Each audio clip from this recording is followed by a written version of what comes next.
아멘. 함께 나누실 말씀은 구약성경 에스라서 10장 16절에서 22절까지의 말씀을 보겠습니다. 구약성경 725페이지입니다. 사로잡혔던 자들의 자손이 그대로 한지라. 제사장 에스라가 그 종족을 따라 각각 지명된 족장들 몇 사람을 선임하고 열째 달 초하루에 앉아 그 일을 조사하여 첫째 달 초하루에 이르러 이방 여인을 아내로 맞이한 자의 일 조사하기를 마치니라. 제사장의 무리 중에 이방 여인을 아내로 맞이한 자는 예수와 자손 중 요사닥의 아들과 그의 형제 마아세야와 엘리에셀과 야립과 그달랴라. 그들이 다 손을 잡고 가바 맹세하여 그들의 아내를 내보내기로 하고 또 그 죄로 말미암아 수장 한 마리를 속건제로 드렸으며 또 인멜 자손 중에서는 하나니와 스바다요 사림 자손 중에서는 마아세야와 엘리야와 스마야와 여히엘과 우시야요 바술 자손 중에서는 엘료에네와 마아세야와 이스마엘과 느다넬과 요사밧과 엘리사였더라. 우리 가정에서 또 이곳에 모인 모든 성도님들 손을 들어 하나님 앞에 인사하겠습니다. 나를 먼저 변화시킵시다. 구정명절 아무 탈 없이 이렇게 다 무사히 건강하게 지내고 오셔서 너무 감사를 드립니다. 여러분 최근에 여러 가지 일들이 많이 있어서 사람들이 우리 기독교와 또 믿는 사람들에 대한 실망감을 갖는 것을 볼 수 있습니다. 정치적인 문제를 떠나서 가장 중요한 것은요, 기독교의 모든 공동체 중에 최근에 일어나는 많은 일 중에 하나인 BTJ 열방센터에 대해서 제가 잘은 모르지만 여러 가지 일들이 알아서 그리고 이 시간 좀 말씀을 드리고 싶습니다. 처음에 이 센터는요, 인터컵이라고 해서 좋은 의미에서 시작한 단체였습니다. 최발원 선교사님의 그 열정과 또 하나님을 향한 뜨거운 마음으로 선교로의 중심되는 나라가 되어야 된다. 그래서요, 우리가 그런 마음으로 시작했지만 그것이 BTJ 열방센터를 지을 때에요, 우리는 하나도 모금하지 않는다. 자원하는 사람들이 와서 이 공동체를 지을 것이다. 실제로 그렇게 훌륭하게 지었습니다. 그러나 그 다음이 문제인 것 같습니다. 하나님의 말씀으로 늘 말씀 중심으로 변화되고 선교해야 될 공동체가요, 시간이 지나서 말씀보다는 사람 중심으로, 열정 중심으로, 경험 중심으로 옮겨가다 보니까 여러분 이렇게 우리를 실망시키는 또 기독교를 힘들게 하는 일들이 일어났습니다. 돌아보면 처음에는 좋은 의미로 시작한 사명이 나중에는요, 관례와 권위와 관습 때문에 안 좋은 의미로 끝나는 것을 우리는 열방센터뿐만 아니라 모든 곳에서 볼 수 있습니다. 오늘날 우리 기독교가요, 하나님 앞에 이렇게 혼나는 것은 아마도 우리 지도자들의 잘못된 모습, 우리 지도자들의 타락한 모습 때문에 그렇지 않나 싶어서 마음이 참 무겁고 힘들었습니다. 그래서 가장 중요한 것은 먼저 우리 지도자들이 변화되어야 되고 지도자들이 개혁되어야 되고 또 가장 중요한 것은요, 먼저 우리 모든 성도들이 자기가 삶의 위치에 있어서 변화되어야 된다는 것을 우리가 꼭 알고 우리가 욕하기보다는요, 하나님 앞에 나 자신을 돌아보는 귀한 시간 되시기를 주님의 이름으로 소망합니다. 여러분, 에스라는 하나님의 말씀으로 이 땅을 개혁하고자 했습니다. 제가 에스라서 말씀을 처음 잡은 것은요, 바로 작년 토요였던 이는 힘으로도 되지 아니하며 능력으로도 되지 아니하며 오직 나의 영으로 되느니라 라고 만군의 여호와께서 스룹바벨에게 하신 말씀 때문에 시작하였습니다. 왜 그런 거 아니요? 여러분, 많은 역경 속에서도 하나님께서 은혜 주셔서 제1차 포로 기한을 스룹바벨, 총독 스룹바벨과 대제사장 예수아에 의해서 이뤄냈습니다. 그들이 온 이유는요, 여러분, 무너진 성전을 회복하고 또 예배를 회복하는 일이었습니다. 그렇다면 제2차 포로기아는 대제사장 겸 학사인 에스라를 통해서 하나님이 이 땅에 9,000명을 보내셨습니다. 터무니없이 작은 인원이었지만 그것은요, 그 후손들이 70년이 지난 후에, 꼭 80년이 지난 후에 타락하고 하나님 앞에 범죄한 것 때문에 하나님의 말씀으로 개혁하고 삶을 바꾸라고 보낸 것이었습니다. 에스라는 어떤 사람이었습니까? 앞에 우리 7장 10절에 에스라는 이렇게 다짐한 사람이었습니다. 에스라가 여호와의 율법을 연구하여 준행하며 율례와 규례를 이스라엘에게 가르치기로 결심하였었다. 에스라는 결단한 사람이었습니다. 무엇을 결단했을까요? 하나님의 말씀을 내가 평생 연구하고 하나님의 말씀대로 살기로 결단한 사람이었습니다. 에스라는 결단한 사람이었습니다. 무엇을 결단했을까요? 하나님의 말씀을 평생 가르치기로, 전파하기로 결단한 사람이었습니다. 에스라는 힘있고 능력 있는 사람이었지만 그런 힘있고 능력 있는 사람이 아니라 결단하는 사람이었습니다. 하나님은 선한 하나님의 손을 에스라 위에 놓으셔서 에스라를 통해서 제2차 포로기안으로 9,000명을 인도해서 무사히 도착하고 이제 그 유다와 베냐민, 예루살렘의 성전 후손들이 타락한 것을 개혁하기 시작합니다. 그가 도착한 지 3개월도 되지 않아서 그들의 관행적인 죄가 드러납니다. 세상 사람과 구별되지 않고 섞여 사는 모습들, 또 세상 여인과 같이 통혼하는 모습들이 다 드러나게 되었습니다. 에스라는 이것을 이제 하나님 앞에 개혁하고 말씀으로 바꾸려고 생각하고 또 계획하고 그것을 준행하고 있습니다. 여러분, 우리가 살아가다 보면은요, 두 가지의 사명이 꼭 있습니다. 예수 믿는 사람들은요, 예수를 믿자마자 두 가지의 사명을 꼭 기억하셔야 됩니다. 어느 한쪽으로만 치우쳐도 안 됩니다. 첫 번째 사명은요, 내가 거룩하니 너희도 거룩하라. 그래서요, 우리는 하나님 앞에 예배를 통해서 은혜를 놓치면 안 되고 하나님 앞에 말씀과 기도를 통해서 에스라가 작정한 것처럼 하나님의 말씀을 평생 듣고 연구하고 읽고 쓰고 외우면서 하나님의 음성을 드러내고 그 하나님의 말씀을 내 삶에 적응해서 날마다 우리가 하나님의 말씀으로 거룩하여지는 것입니다. 이걸 성화라고 얘기합니다. 내가 거룩하니 너희도 거룩하라. 진리로 거룩하게 되느니라 라고 말씀하신 것처럼 우리는 늘 말씀을 놓치면 안 됩니다. 그래서 늘 우리 스스로를 돌아보는 게 첫 번째 사명이고요. 두 번째 사명은요, 너희는 가서 모든 족속으로 제자를 삼아 아버지와 아들과 성령의 이름으로 세례를 주는 것, 땅끝까지 이르러 전도하고 선교하는 것이 우리의 사명입니다. 근데 열방스타는요, 선교를 강조했지만 결국 능력과 인기와 힘을 가진 목사님이 여러분 다른 곳으로 마음을 돌리고 빠지는 바람에 엉뚱한 곳으로 달려간 것입니다. 거룩을 강조하지 않고 거룩을 놓쳤기 때문에. 여러분, 마찬가지로 우리 또한 그런 사명을 가져야 됩니다. 그런데 에스라가 도착했을 때 이미 이스라엘 백성들은요, 형식적인 예배 또 하나님의 모든 예배와 성전을 회복했지만 겉모양만 회복됐고 그 중심은 회복되지 못했습니다. 결국 그들은요, 개혁을 위해서 이제 사람을 세웁니다. 16절에 보니까 사로잡혔던 자들의 자손이 그대로 한지라 제사장 에스라가 그 종족을 따라 각각 지명된 족장들 몇 사람을 선임하고. 여러분, 에스라는요 이제 사람들을 선임합니다.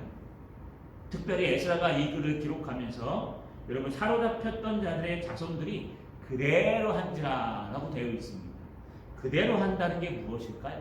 앞에 얘기한 것처럼 9월 20일 날 모든 백성들이 예루살렘에 모여서 에스라가 지금 당장 베아타 바로 지금 개혁하자라고 얘기할 때 사람들이 우리가 마땅히 개혁하겠습니다. 그런데 지금은 비도 너무 많이 오는 겨울비, 찬비 내리는 계절이고 또 사람들을 일일이 파악하기에는 힘든 시간이니 우리에게 시간을 주십시오. 사람을 선출해서 각각 당신 앞에 나와 이것을 개혁하겠습니다 라는 의견을 받아서요, 에스라는요 그대로 행하기 시작했습니다. 그런데 그들을 뭐라고 표현하냐 하면 사로잡혔던 자들의 자손이라고 표현합니다. 여러분, 이 에스라서는 에스라가 기록한 겁니다. 에스라가 기록하면서요 좀 이렇게 좋게 기록할 수 있을 것 같습니다. 바벨론 수많은 사람들, 포로로 잡혀간 수많은 사람들이 페르시아까지 살아가면서 그 중에서 49,879명이 제1차 포로 기한을 했기 때문에 그들은 그래도 바벨론에 남아있는 사람들보다 더 하나님의 열정을 가지고 삶을 포기하고 온 사람들이었습니다. 그러니 그들을 기록할 때 나의 삶을 포기하고 하나님의 영광을 위해서 돌아온 사람들의 자손들이라고 하면 되는데, 에스라는 굳이 지금 계속 반복해서 쓰는 것이 사로잡혔던 자들의 자손이라고 얘기해요. 왜 그럴까요? 이 사로잡혔던 자들이 누구냐? 바로 이 선배들이요, 조상들이었습니다. 여러분, 그 조상들은요 유대에 살면서 세 가지 확신을 갖고 있었습니다. 아브라함의 자손이요 난지 8일 만에 할례를 받았기 때문에 우리는 하나님의 백성이야. 지금 죽어도 하나님의 백성이고 천국 갈 수 있어. 또 두 번째는요, 우리나라에는 예루살렘이라는 도시가 있는데 거기에 성전이 있어. 이 성전에 성소에 하나님이 계시기 때문에 절대로 우리나라는 안 무너져. 세 번째는요, 그 성소는 시온산에 있는데 시온산으로부터 회복, 은혜의 물결이 임한다 했기 때문에 이 시온산이 무너질 일은 없어. 그러면서요 확신은 가지고 있었지만 그들의 삶은 엉망진창이요, 신앙은 다 무너져가고 타락해가고, 특별히 지도자들이 많이 타락하는 가운데 결국 하나님은 남유다를 BC 586년에 바벨론에 의해서 멸망시키셨습니다. 그리고 그 모든 사람들, 대부분 사람들을 다 바벨론으로 포로로 잡아갔다는 뜻입니다. 이렇게 기록하는 이유는 너희는 지금 자만할 때가 아니라는 거예요. 너희는 지금 남반 욕할 때가 아니라는 거예요. 너희는 예전에 너희 조상들이 잘못해서 확신을 갖고 살아갔지만 결국 그 신앙의 삶이 엉망이어서 다 사로잡혀갔던 자들의 자손이라는 거예요. 비록 너희가 돌아왔지만 너희의 근본, 너희가 믿는 그 하나님이 사랑의 하나님으로만 보지 말고 공의로우시며 심판하시는 하나님이라는 것도 깨달으라고 여러분 강조하기 위해서 에스라는 사로잡혔던 자들의 자손이라고 표현한 겁니다. 그들이 그대로 행하였습니다. 그대로 행하여서요, 제사장 에스라가 그 종족을 따라 각각 지명된 족장들 몇 사람을 선임하였다고 이야기합니다. 선임했다는 얘기는 임명하였다는 겁니다. 실제로 여러분 뽑힌 사람들은 110여 명 정도, 여러분 이방 여인과 결혼한 사람들은 그 정도 기록됩니다. 그러나 처음 5만 명 정도가 왔고 약 70년에서 80년이 흐른 후이기 때문에 여러분 그 5만 명 정도가 우리처럼 둘이 하나나 둘 낳는 것이 아니라, 여러분 이스라엘 사람들은 보통 아시죠? 한 10명, 우리 예전처럼 7명 이 정도 낳기 때문에 배 3배 정도 낳습니다. 그러면 지금 인원이 얼마나 될까요? 엄청난 인원일 겁니다. 5만 명에서 그 정도가 된다면 지금 한 15만 명, 10만 명 정도 될 겁니다.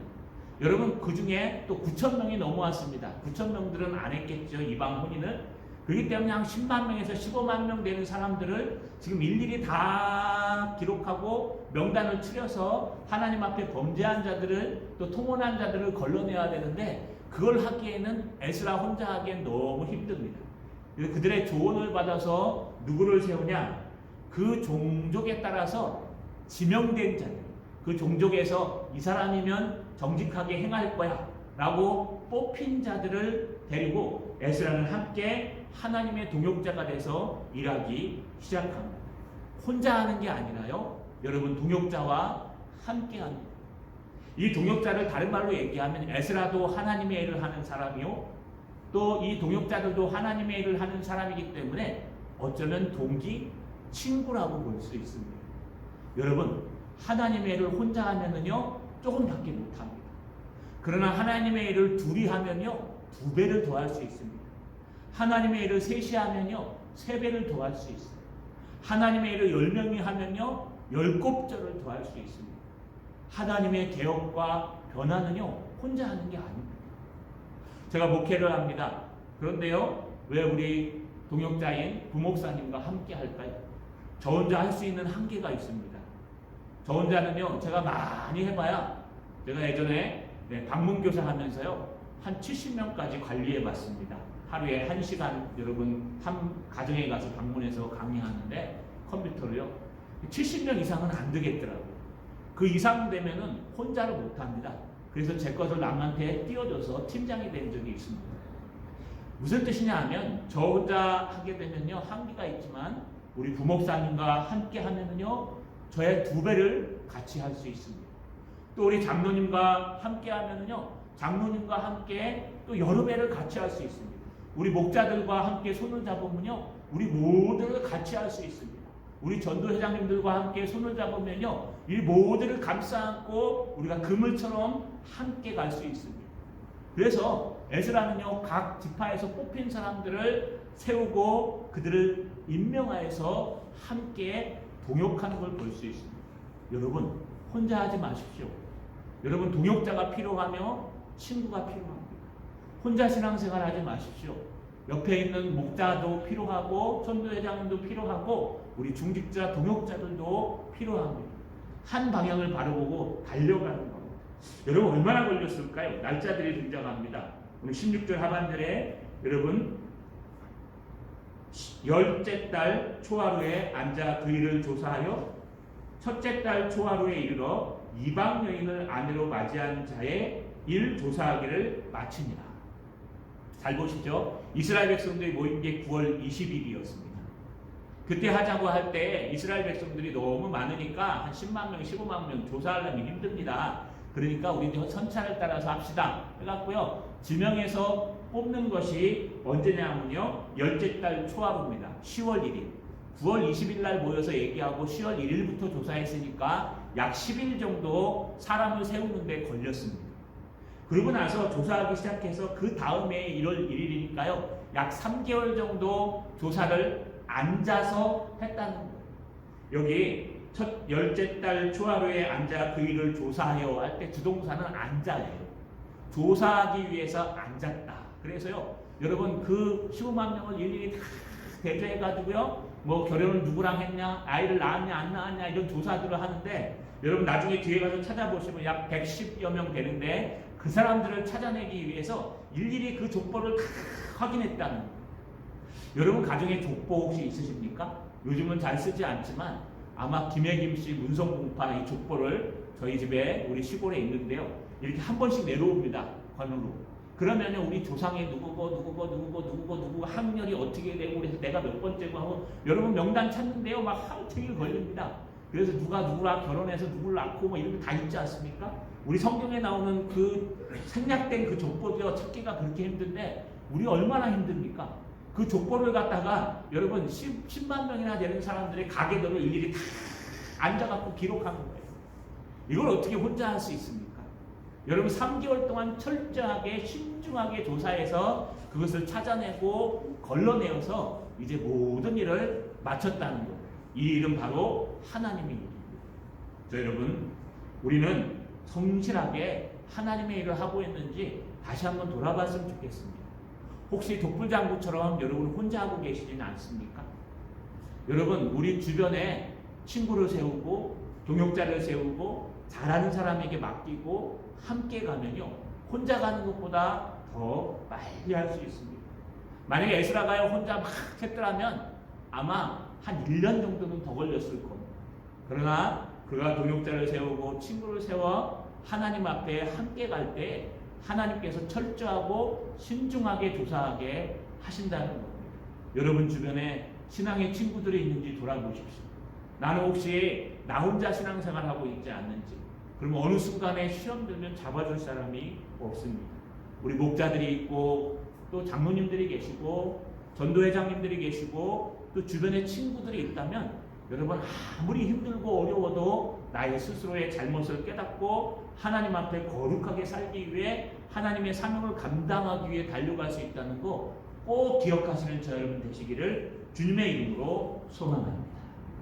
또 하나 있습니다. 여러분 오늘 말씀은요 24절까지 전하려고 했는데 제가 22절까지 읽고 기가 막혀서 여러분 여기까지 하나님의 앞에 말씀을 전해야 되겠다 하는 고민을 했습니다.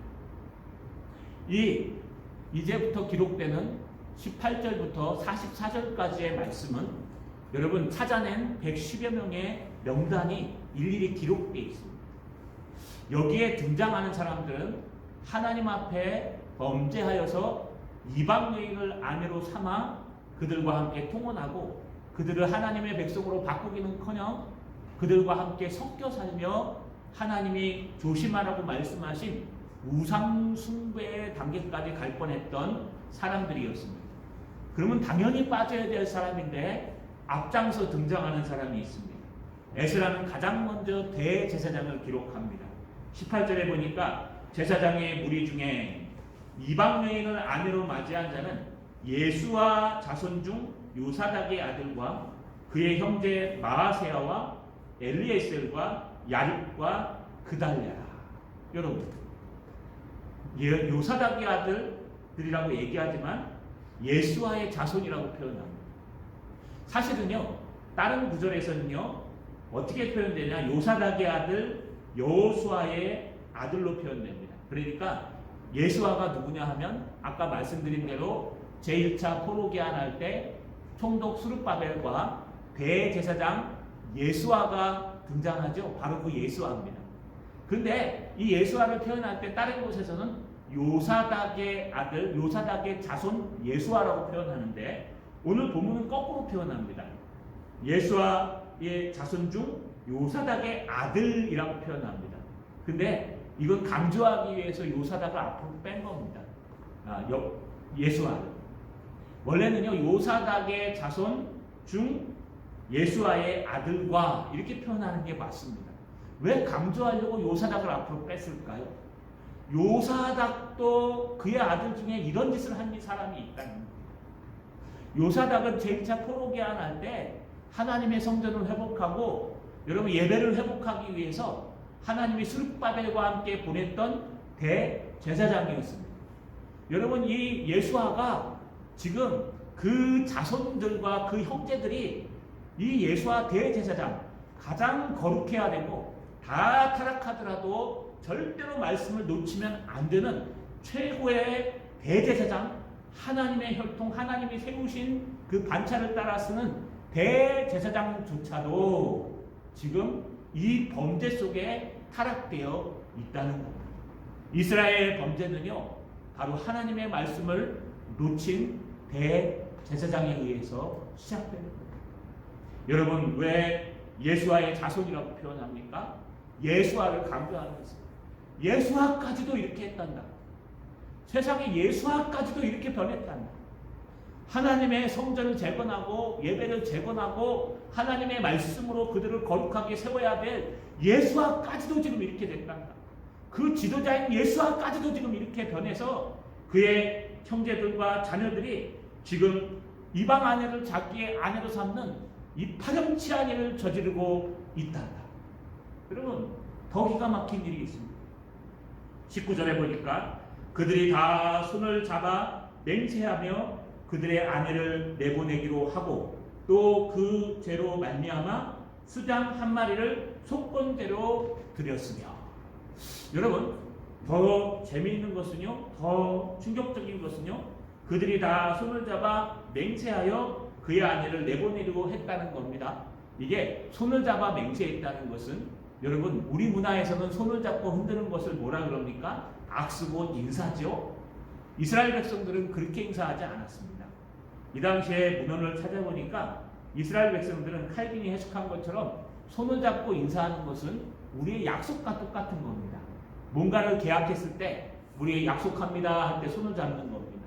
여러분 약속할 때 어떻게 합니까? 약속, 도장, 복사 이렇게 하죠? 똑같은 겁니다. 이스라엘 사람들은 약속하는 게 아니라 손을 잡고 악수하면서 그 계약이 성사되었음을 얘기하는 겁니다. 그러니까요 이스라엘 백성들 중에 그것도 타락하면 안 되는 가장 지도자인 대제사장들의 그 아들들과 형제들이요 지금 손을 잡고 맹세하면서요, 우리 그 말씀대로 회복하기를 작정합니다 라고 손을 잡고 맹세한 겁니다. 근데 그 다음 구절이 재미있습니다. 또 그 죄로 말미암아 수장 한 마리를 속건제로 드렸으며. 여러분, 속건제가 있고 속죄제가 있습니다. 속죄제는 언제 드리는 것입니까? 속죄제는요, 여러분 늘 하나님 앞에 범죄했을 때 드리는 제사입니다. 속건제는 언제 드리는 겁니까? 레위기서 여러분 5장 14절 16절에 보니까 이렇게 기록되어 있습니다. 여호와께서 모세에게 말씀하여 이르시되 누구든지 여호와의 성물에 대하여 부지 중에 범죄하였으면 여호와께 속건제를 드리되 내 지정한 가치를 따라 성소의 세겔 몇 세겔을 은혜 몇 세겔 은혜 상당한 흠없는 양을 양떼 중에서 끌어다가 속건제로 드려서 성물에 대한 잘못을 보상하되 그것에 5분의 1을 더하여 제사장에게 줄 것이요 제사장은 그 속건제의 수장을 그를 위하여 속죄한즉 그가 사함을 받으리라. 여러분, 속건제는 뭐냐 하면요, 실수로 부지 중에 내가 성물에 손을 대거나 실수로 부지 중에 죽음을 만지거나 실수로 내가 잘못한 일이 있으면 그건 경건함을 위해서 하나님 앞에 속건제를 드리는 것이요, 속죄제는요 내가 범죄함으로 말미암아 죄를 지었을 때 드리는 거예요. 근데 지금 이스라엘 백성들이 무슨 제사를 드리냐 하면 속죄제를 드리는 게 아니라 속건제를 드리고 있습니다.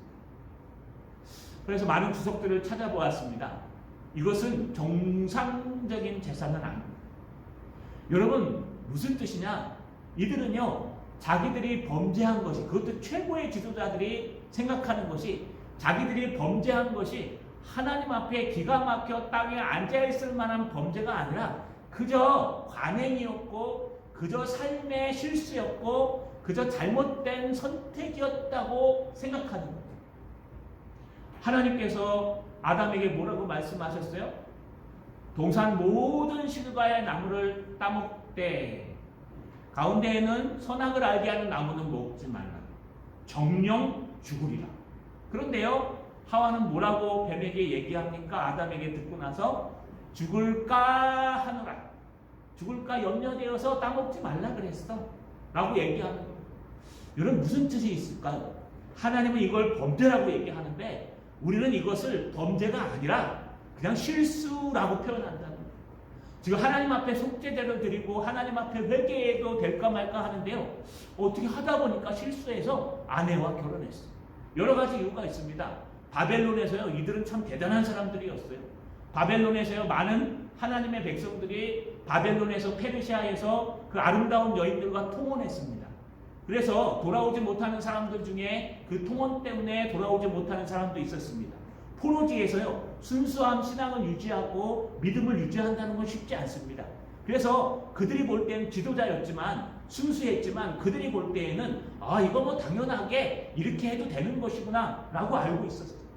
돌아와서도요, 여러분 여러 가지 이유로 하나님의 사람들이 한 명, 두 명 범죄하기 시작하고 통혼하기 시작하니까요, 이렇게 해도 되는 거구나 하면서 그들이 습관적으로 70년 만에, 3세대 만에 완전히 변화되어서요, 이게 죄로 여기지 않는 그런 모습들로 변화됐다는 거예요.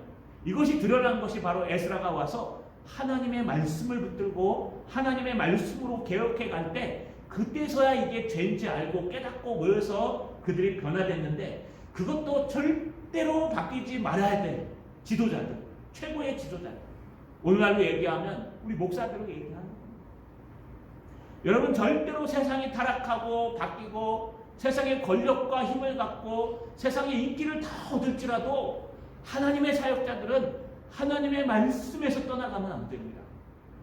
하나님의 사역자들은 말씀으로 사는 사람들이에요. 하나님의 사역자가 인기나 권력이나 돈이나 명예에 사로잡혀서요, 그곳으로 가는 순간 우리도 똑같이 열방센터와 같이 될 수 있습니다. 이 땅의 인기와 많은 추종하는 사람들의 인기를 무릅쓰고, 여러분 에스라가 바깥에 나가서 떠들었습니까? 아니요. 에스라는요 무릎 꿇고 하나님의 골방에 들어가서 모든 사람들이 밀어준다 그랬고, 페르시아 왕이 쓴 조서를 통해서 완강하고 막강한 힘을 갖고 있음에도 불구하고 그는 그러지 않았어요. 그는 여호와난의 방에 들어가 골방에서 3일 동안 단식하며 하나님 앞에 기도할 때 하나님께서 멍석을 깔아주시고 하나님께서 큰 비로 두렵게 하셔서 하나님의 일을 시작한 거예요.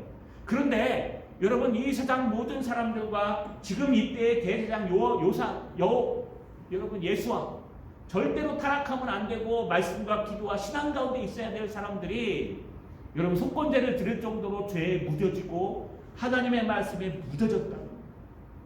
오늘날 우리 기독교가 욕먹는 것은 정치 때문에도 아닙니다. 오늘날 많은 기독교 단체들이 힘들어하는 것은 여러분 경제 때문에도 아니에요. 바로 우리 목회자들 때문에 그렇습니다. 제가 죄송합니다. 정말 목회자들이 하나님의 역사를 보고 교회사를 보고 또 사상사를 보며 공부하고 하나님 앞에 말씀 앞에 서면요, 지금 우리 목회자들이 이럴 때가 아니에요. 우리 목사인 저부터 하나님 앞에 무릎 꿇고 회개하며 기도할 때, 다시 말씀으로 돌아갈 때, 오라 우리가 여호와께로 돌아가자. 그가 우리를 찢으셨으나 싸매어 주실 것이요 찢으셨으나 낫게 하실 것이다. 이틀 후에 우리를 살리시며 셋째 날에 우리를 일으키시리니 우리가 영원히 그 앞에 살리로다. 우리가 여호와를 알자. 힘써 여호와를 알자. 그의 나타나심은 새벽빛같이 일정하니 비와 같이 땅을 적시는 늦은 비와 같이 우리에게 임하시리라. 할렐루야. 여러분, 우리는 어느 틈에 은혜를 까먹어버리고 서로 욕하며 서로 여러분 여기가 맞냐 저기가 맞냐 이게 맞냐 저게 맞냐, 하나님의 관심은 관심 없이 하나님 앞에 여러분 세상 언론과 세상 권세와 능력을 따라서 살아간다는 거, 그렇지 않아요. 여러분, 정말 중요한 것은 하나님 앞에 우리가 어떻게 서느냐예요. 하나님 앞에 우리가 어떤 모습으로 서느냐예요. 목사는 말씀을 놓치지 않고 있는가? 목사는 기도하지 않고 있는가? 바로 최고의 지도자인 여러분 예수아가 이렇게 타락했기 때문에, 범죄하고도 범죄인지를 모르고 그냥 실수라고 생각했기 때문에 결국 이 공동체는 힘들고 어려운 시기를 맞았습니다. 그러면 예수아만 그렇게 됐을까요? 그렇지 않습니다. 여러분, 20절에서 22절 사이에는 이제 제사장의 무리들이 등장합니다. 20절 또 인멜제사다가, 21절 하림 자손 중에서는 마아세야와 엘리야와 스마야와 여히엘과 우시야요. 22절 바수올 자손 중에는 엘료 에네와 마아세야와 이스마엘과 느다니엘과 요사박과 엘리사였더라. 아니, 대제사장이 타락하니까요, 그와 동역하고 그를 도와야 될 가장 옆에 있던 제사장까지 함께 타락해가고 있는 거예요. 여러분, 지도자가 타락해가는 모습을 우리가 볼 수 있습니다. 말씀을 마치겠습니다. 여러분, 우리 다시 한번 돌아보았으면 좋겠습니다. 지금 남을 욕할 때가 아니라 우리 자신을 돌아볼 때입니다. 남에게 비방할 때가 아니라 우리 자신이 정말 하나님 앞에 바르게 서 있는지 돌아볼 때입니다. 남의 교회를 욕할 때가 아니라 우리 동산교회가 하나님 앞에 신령과 진정으로 예배를 놓치고 있지 않는지, 하나님 말씀 앞에 서 있지 않는지 정말 우리를 돌아보고 또 돌아봐야지 되어야 할 때입니다. 그것도요, 혼자 돌아보면 안 돼요. 그것도 우리 주변의 형제자매들, 정말 신앙생활 잘하고 있는 형제들, 신앙생활 잘하고 있는 목사님들, 신앙생활을 여러분 잘하고 있는, 끝까지 하나님을 붙들고 있는 그런 여러분 목사들, 형제들이 우리 주변에 있는지 늘 돌아보시고 또 돌아보십시오. 그래서 여러분, 나를 먼저 기억하십시오. 우리 교회를 먼저, 내 자신을 먼저, 내 가정을 먼저. 여러분, 가정에서는 아마 가장으로서 지도자일 것입니다. 부모로서. 또 회사에 가시면 이제 여러분 밑에 부하 직원들도 있을 거예요. 교회 오면 목자로, 전도회장으로, 리더로, 또는 여러분 중직자로 계실 거예요. 정말 여러분들은 여러분 스스로를 먼저 개혁하고 있는지, 아니면 아이고 내가 하면 실수고 남이 하면 범죄라고 생각하고 있는지 돌아보고 또 돌아보면서 하나님 앞에서 우리 스스로를 우리 친구들과 함께 개혁해 나가는 개혁의 주체 되시기를 주님의 이름으로 축원합니다.